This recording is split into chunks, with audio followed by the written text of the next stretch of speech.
اعوذ باللہ من الشیطان الرجیم، بسم اللہ الرحمن الرحیم۔ پیارے بچوں، السلام علیکم۔ امید ہے کہ آپ سب خیریت سے ہوں گے۔ اللہ پاک مجھے اور آپ سب کو صحت و تندرستی عطا فرمائے۔ آج کا ہمارے سبق کا عنوان ہے تخلیقی لکھائی، مضمون نگاری۔ تو سب سے پہلے ہمیں علم ہونا چاہیے کہ تخلیقی لکھائی کسے کہتے ہیں۔ تو سب سے پہلے تخلیقی لکھائی کا تعارف کروایا جائے گا۔ اظہار خیال کے دو طریقے ہوتے ہیں، تحریری اور تقریری۔ تحریری یعنی جو بات لکھ کر بیان کی جائے اسے مضمون کہتے ہیں، یعنی تخلیقی لکھائی کہتے ہیں۔ اور جو چیز بول کر بیان کی جائے، یعنی کسی عبارت کو یا کہانی کو بول کر تقریری طور پر بیان کیا جائے تو اسے تقریری طریقہ کہتے ہیں۔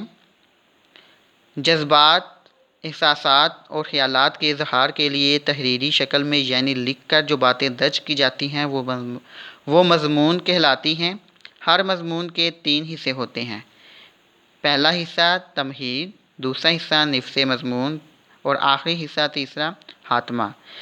تو سب سے پہلے ہم پہلے حصے پر توجہ دیں گے۔ تو پہلا حصہ ہے تمہید۔ اصل مضمون شروع ہونے سے پہلے چند سطروں میں اپنے مضمون کی طرف اشارہ کرنے کا نام تمہید ہے۔ سطروں سے مراد چند جملوں میں مضمون کی طرف اشارہ یعنی مضمون کا تعارف کروانے کا نام تمہید ہے۔ اس سے پڑھنے والے کی طبیعت مضمون کی جانب مائل ہو جاتی ہے۔ تمہید طویل نہیں ہونی چاہیے بلکہ یہ مختصر اور دلچسپ ہو۔ نفس مضمون، یہ حصہ مضمون کا اصل اور سب سے اہم حصہ ہوتا ہے۔ یہ بڑی محبت، محنت اور توجہ سے لکھنا چاہیے۔ نفس مضمون محض ایک پیراگراف پر مشتمل نہیں ہوتا بلکہ حسب ضرورت اسے کئی پیراگرافوں پر تقسیم کیا جا سکتا ہے۔ آخری حصہ ہے خاتمہ۔ یہ مضمون کا اختتامی حصہ ہوتا ہے۔ یہ پورے مضمون کا حاصل نچوڑ ہوتا ہے۔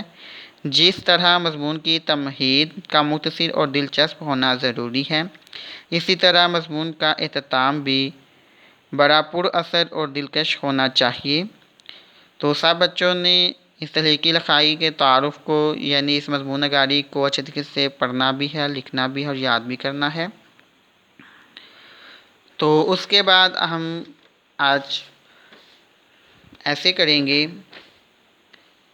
عنوان تخلیقی لکھائی میری پسندیدہ شخصیت، یعنی جو بھی آپ کی پسندیدہ شخصیت ہے آپ اس کے اوپر ایسے لکھیں گے مضمون۔ تو آج جو ہم ورک شیٹ کریں گے لکھائی کی تو وہ ہے، اس کا عنوان ہے قائد اعظم، یعنی میری پسندیدہ شخصیت کون ہے؟ قائد اعظم رحمۃ اللہ علیہ، محمد علی جناح۔ تو سب سے پہلے آپ اس مائنڈ میپ کو دیکھیں گے، اس کو بنائیں گے، ٹھیک ہے۔ پہلے اس کو یاد کریں گے، پھر ان آؤٹ لائنس کی مدد سے یعنی ساکے کی مدد سے آپ ایسے لکھیں گے۔ تو سب سے پہلے پیدائش یعنی قائد اعظم کی پیدائش کے بارے میں پڑھیں گے۔ اس کے بعد قائد اعظم کی تعلیم، اعلیٰ تعلیم، ابتدائی تعلیم۔ اس کے بعد وکالت، کانگریس میں شمولیت، مسلم لیگ میں شمولیت، قرارداد پاکستان، قیام پاکستان اور اس کے بعد آخر میں وفات۔